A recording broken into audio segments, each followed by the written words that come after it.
ഉൽപ്പത്തി പുസ്തകം അധ്യായം 27. ഇസഹാക്കിന് പ്രായമായി, കണ്ണിന് കാഴ്ച കുറഞ്ഞു. അവൻ മൂത്ത മകൻ ഏസാവിനെ വിളിച്ചു, എൻ്റെ മകനെ, ഇതാ ഞാൻ അവൻ വിളി കേട്ടു. ഇസഹാക്ക് പറഞ്ഞു, എനിക്ക് വയസ്സായി, എന്നാണ് ഞാൻ മരിക്കുകയെന്ന് അറിഞ്ഞുകൂടാ. നിന്റെ ആയുധങ്ങളായ അമ്പും വില്ലുമെടുത്ത് വയലിൽ പോയി വേട്ടയാടി കുറെ കാട്ടിറച്ചി കൊണ്ടുവരിക. എനിക്കിഷ്ടപ്പെട്ട രീതിയിൽ രുചികരമായി പാകം ചെയ്ത് എൻ്റെ മുൻപിൽ വിളമ്പുക. അത് ഭക്ഷിച്ചിട്ട് നിന്നെ ഞാൻ മരിക്കും മുൻപേ അനുഗ്രഹിക്കട്ടെ. ഇസഹാക്ക് ഏസാവിനോട് പറയുന്നത് റെബേക്ക കേൾക്കുന്നുണ്ടായിരുന്നു. ഏസാവ് കാട്ടിറച്ചി തേടി വയലിലേക്ക് പോയി. അപ്പോൾ അവൾ യാക്കോബിനോട് പറഞ്ഞു, നിന്റെ പിതാവ് നിന്റെ സഹോദരനായ ഏസാവിനോട് നായാട്ടിറച്ചി കൊണ്ടുവന്ന് രുചികരമായി പാകം ചെയ്ത് എൻ്റെ മുമ്പിൽ വിളമ്പുക. ഞാൻ മരിക്കും മുമ്പ് അത് ഭക്ഷിച്ചിട്ട് ദൈവത്തിൻ്റെ മുൻപിൽ നിന്നെ അനുഗ്രഹിക്കട്ടെ എന്ന് പറയുന്നത് ഞാൻ കേട്ടു. അതുകൊണ്ട് മകനെ, നീ ഇപ്പോൾ എൻ്റെ വാക്കനുസരിച്ച് പ്രവർത്തിക്കുക.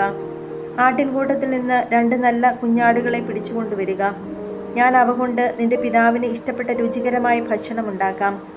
നീ അത് പിതാവിൻ്റെ അടുക്കൽ കൊണ്ടുചെല്ലണം. അപ്പോൾ അദ്ദേഹം മരിക്കും മുമ്പ് അത് ഭക്ഷിച്ച് നിന്നെ അനുഗ്രഹിക്കും. യാക്കോബ് അമ്മ റെബേക്കായോട് പറഞ്ഞു, ഏസാവ് ശരീരമാകെ രോമമുള്ളവനാണ്, എന്നാൽ എൻ്റെ ദേഹം മിനുസമുള്ളതാണ്. പിതാവ് എന്നെ തൊട്ടു നോക്കുകയും ഞാൻ കബളിപ്പിക്കുകയാണെന്ന് മനസ്സിലാക്കുകയും ചെയ്താൽ അനുഗ്രഹത്തിന് പകരം ശാപമായിരിക്കില്ലേ എനിക്ക് ലഭിക്കുക? അവൻ്റെ അമ്മ പറഞ്ഞു, ആ ശാപം എൻ്റെ മേലായിരിക്കട്ടെ. മകനെ, ഞാൻ പറയുന്നത് കേൾക്കുക. പോയി അവ കൊണ്ടുവരിക. അവൻ പോയി അവയെ പിടിച്ച് അമ്മയുടെ മുൻപിൽ കൊണ്ടുവന്നു. അവൾ അവൻ്റെ പിതാവിന് ഇഷ്ടപ്പെട്ട രുചികരമായ ഭക്ഷണം തയ്യാറാക്കി. അവൾ മൂത്ത മകൻ ഏസാവിൻ്റേതായി തൻ്റെ പക്കൽ വീട്ടിലിരുന്ന ഏറ്റവും വിലപ്പെട്ട വസ്ത്രങ്ങൾ എടുത്ത് ഇളയ മകൻ യാക്കോബിനെ ധരിപ്പിച്ചു. ആട്ടിൻ തോലുകൊണ്ട് അവൻ്റെ കൈകളും കഴുത്തിലെ മിനുസമുള്ള ഭാഗവും മൂടി. പാകം ചെയ്ത് രുചികരമായ മാംസവും അപ്പവും അവൾ യാക്കോബിൻ്റെ കയ്യിൽ കൊടുത്തു. യാക്കോബ് പിതാവിൻ്റെ അടുക്കൽ ചെന്ന് വിളിച്ചു, എൻ്റെ പിതാവേ, ഇതാ ഞാൻ അവൻ വിളി കേട്ടു. നീ ആരാണ് മകനെ എന്ന് അവൻ ചോദിച്ചു.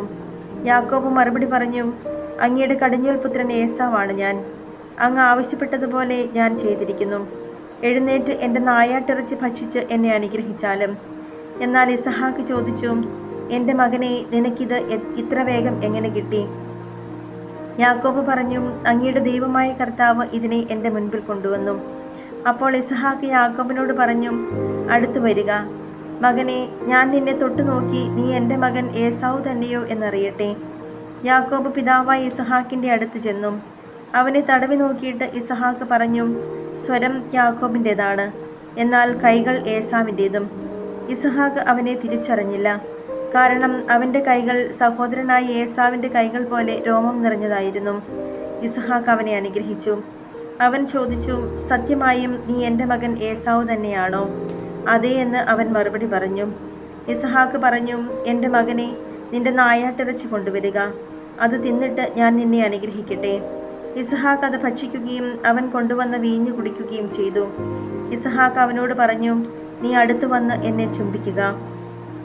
അവൻ ചുംബിച്ചപ്പോൾ ഇസഹാക്ക് അവൻ്റെ ഉടുപ്പ് മണത്ത് നോക്കി അവനെ അനുഗ്രഹിച്ചു. കർത്താവ് കനിഞ്ഞനുഗ്രഹിച്ച വയലിൻ്റെ മണമാണ് എൻ്റെ മകൻ്റേതെന്ന് അവൻ പറഞ്ഞു. ആകാശത്തിൻ്റെ മഞ്ഞും ഭൂമിയുടെ ഫലപുഷ്ടിയും ദൈവം നിനക്ക് നൽകട്ടെ. ധാന്യവും വീഞ്ഞും സമൃദ്ധമാവട്ടെ. ജനതകൾ നിനക്ക് സേവ ചെയ്യട്ടെ. രാജ്യങ്ങൾ നിന്റെ മുമ്പിൽ തലകുനിക്കട്ടെ. നിന്റെ സഹോദരർക്ക് നീ നാഥനായിരിക്കുക.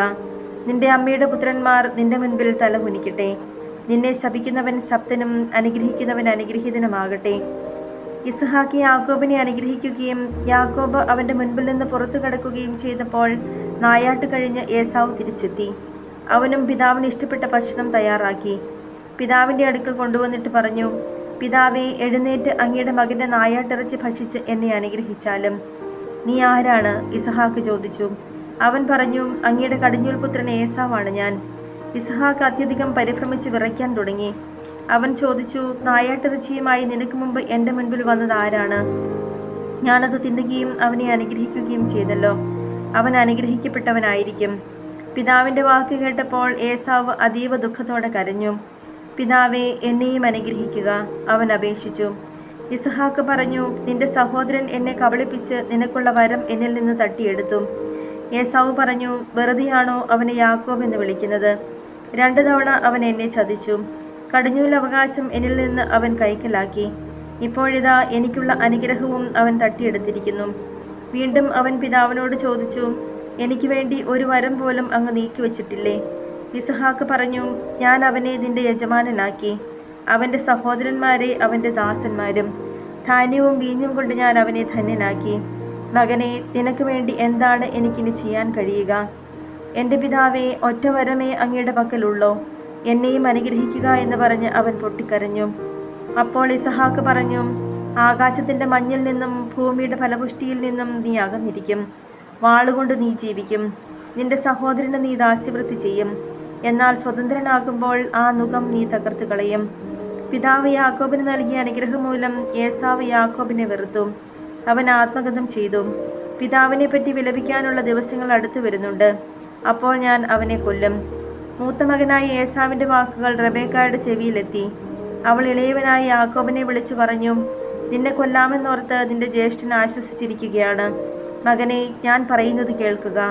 ഹാരാനിലുള്ള എൻ്റെ സഹോദരനായ ലാബാൻ്റെ അടുത്തേക്ക് ഓടി രക്ഷപ്പെടുക. നിന്റെ ജ്യേഷ്ഠൻ്റെ രോഷമടങ്ങുവോളം നീ അവിടെ താമസിക്കുക.